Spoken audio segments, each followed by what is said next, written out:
नमस्कार दोस्तों, मेरा नाम परमजीत और आपका रीड टुगेदर रीड चैनल पे स्वागत करता हूं। आज मैंने जो किताब रीड की है उसका नाम है the Phakkad the parallel leaves. इसके लेखक हैं सूरज प्रकाश जड़सैना और इस किताब को प्रकाशित किया है हिंद जुगम ने। इस किताब के टोटल पन्ने हैं 192 और इस किताब का पेपरबैक प्राइस है 150। लेखक के बारे में बात करें तो लेखक की ये दूसरी किताब है। इस किताब से पहले लेखक के 11 मंथ्स किताब प्रकाशित हो चुकी है जिसका विषय है सिविल सर्विस एग्जाम पे। इसकी अगर आपने समीक्षा देखनी है तो आपको आई बटन पे शो हो रही होगी ये इसकी समीक्षा, तो आप इसकी समीक्षा भी जरूर देखें। फक्कड़ उपन्यास का विषय है छत्तीसगढ़ में रहते आदिवासी लोगों की सच्चाई और इस किताब के मुख्य पात्र हैं रोहित, रचना, महेंद्र, बोधन और नारायण। अब बात करते हैं उपन्यास के कथानक की। शुरुआत में ही रोहित और महेंद्र अपने दोस्तों के साथ घूमने की प्लानिंग करते हैं। वह बस्तर इलाका चुनते हैं जो छत्तीसगढ़ प्रांत का एक जिला है। ये इलाका नक्सलियों से प्रभावित है, लेकिन लेखक ने जहाँ पे नक्सलियों के बारे में नहीं बताया बल्कि जो राजनीति की जाती है उनके नाम पे उन लोगों को राजनीति के द्वारा तंग किया जाता है, उस हालातों को इस उपन्यास में लेखक ने बयान किया है। उपन्यास में बीएमडीसी नाम की एक बड़ी कंपनी है जो नंदराज पहाड़ के जो नीचे दबा हुआ लोहा है उसको निकालना चाहती है। इसके लिए वे सरकार से मंजूरी ले लेती है और जो उनका संविधान है वहाँ का वो ये है कि जो उनकी ग्राम पंचायत होती है उनकी मंजूरी लेनी होती है। तो ये कंपनी और सरकार एक दूसरे से मिलकर वह जाली मंजूरी ले लेते हैं और वहाँ पर जाके जो उनकी खूबसूरती है उनके पेड़ है वो काट देते हैं। वह 25,000 से ज़्यादा पेड़ काट देते हैं। जब उन लोगों को पता चलता है तो वो सरकार और उस कंपनी का विरोध करते हैं। तो ये कंपनी और सरकार उनको नक्सली बताते हैं। तो यही इस सारी कहानी का जो कथानक है। अब बात करते हैं उपन्यास के मजबूत पक्ष की। तो जो बस्तर की कहानी है वो बहुत ही ज़्यादा दमदार है। लेखक ने उनके जो पर्यावरण है, जो बस्तर की खूबसूरती है उसको भी अच्छे तरीके से बयान किया है। खास तौर पे जो उनकी जिंदगी है, क्योंकि सरकार है जब भी उनको कोई भी काम निकालना होता है, जैसे ये कंपनी का काम है, तो वह उनको नक्सली बता देते हैं और कई बार गोलीबारी हो जाती है तो आम लोगों को उस चीज़ की जिल्लत उठानी पड़ती है। तो लेखक ने ये सारी ही चीज़ बयान की है, खास तौर पे दलीलों के साथ उनकी जो जिंदगी है वो कैसे जीना चाहते हैं और उनको क्यों नहीं जीना दिया जाता उस तरह की जिंदगी का। तो इस सारे ही ताने बाने को लेखक ने अच्छे तरीके से इस उपन्यास में रखा है। साथ में ये भी बताया है कि कैसे सरकार है जो कंपनियों के साथ मिलकर उन लोगों को परेशान करती है। सरकार उन लोगों को बहुत तरह के प्रलोभन देती है, जैसे स्कूलों का, सड़कों का, कि आपकी जो जिंदगी है वो भी शहरों के तरीके से हो जाएगी। तो शहरों की जो जिंदगी है उनको बढ़ा चढ़ा के बताया जाता है, लेकिन वो लोग इस प्रलोभन में, इस लालच में नहीं आते। वो चाहते हैं कि जैसे हम कुदरती जिंदगी जी रहे हैं हमें वैसे ही जीने दिया जाए। हमारे में सरकार है या राजनीति है ये चीजें दखल अंदाजी ना करे। अब बात करते हैं उपन्यास के कमजोर पक्ष की। तो इस उपन्यास का कमजोर पक्ष है रोहित के दोस्तों की हल्की कहानी, साथ में जो करेक्ट मैच है कुछ पेजों का। जो फर्स्ट हाफ है उसमें कुछ भी पढ़ने योग्य नहीं है।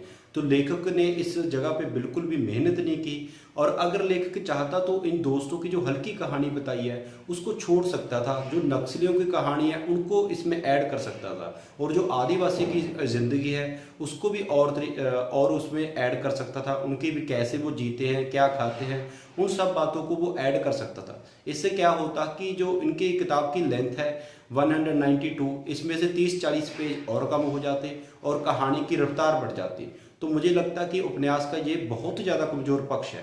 सेकंड हाफ है वो इस किताब को पढ़ने योग्य साबित करता है और जो फर्स्ट हाफ है वो बिल्कुल ही हल्का है। इस उपन्यास का जो विषय है इस पे ये मेरी तीसरी किताब इस पे मैंने रीड की है। इससे पहले मैंने जोकर के दो आगे जोकर लेखक शुभानंद की किताब रीड की है। उसमें भी इस इलाके को, छत्तीसगढ़ के इलाके को वहाँ पे बताया गया है। उसकी अगर आपने समीक्षा देखनी है तो चैनल पे मैंने उसकी समीक्षा की हुई है, वो भी एक अच्छी किताब है। और इस विषय पे मैंने पहली किताब पढ़ी थी जंगलनामा, लेखक है सतनाम। उस किताब की मूल भाषा है पंजाबी।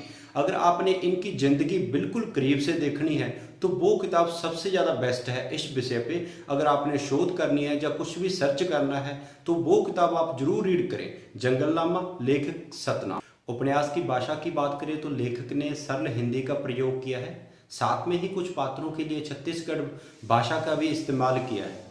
रेटिंग की बात करें तो इस किताब को रेटिंग दूंगा मैं 3/5 में से। तो ये एक रेटिंग, अच्छी रेटिंग है। अगर आपको इंटरेस्ट है इस किताब में तो आप अमेजॉन, फ्लिपकार्ट से खरीद सकते हो। तो लेखक की जो दोनों किताबें हैं 11 मंथ्स और फकड़, दोनों की आप समीक्षा अपने चैनल पे देख सकते हो।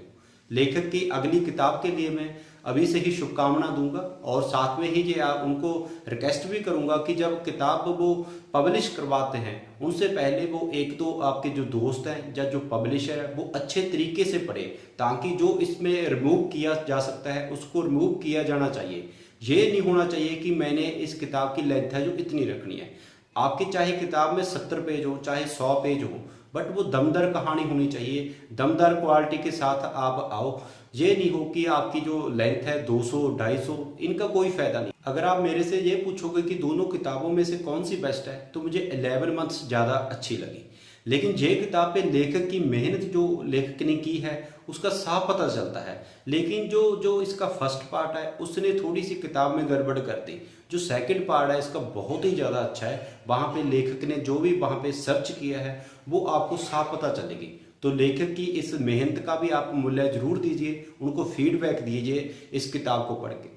तो इस वीडियो में इतना ही। जो अगली वीडियो है किताब की समीक्षा है वो है अज्ञातवास की। इसके लेखिका है अनुपमा नौडियाल। तो जल्द ही इस किताब की भी समीक्षा आप इस चैनल पे देख सकोगे। अगर आपने चैनल सब्सक्राइब नहीं किया तो इस चैनल को आप जरूर सब्सक्राइब करें। और इस चैनल पे मैं हिंदी, पंजाबी, इंग्लिश 3 लैंग्वेज की बुक्स का रिव्यू करता हूँ।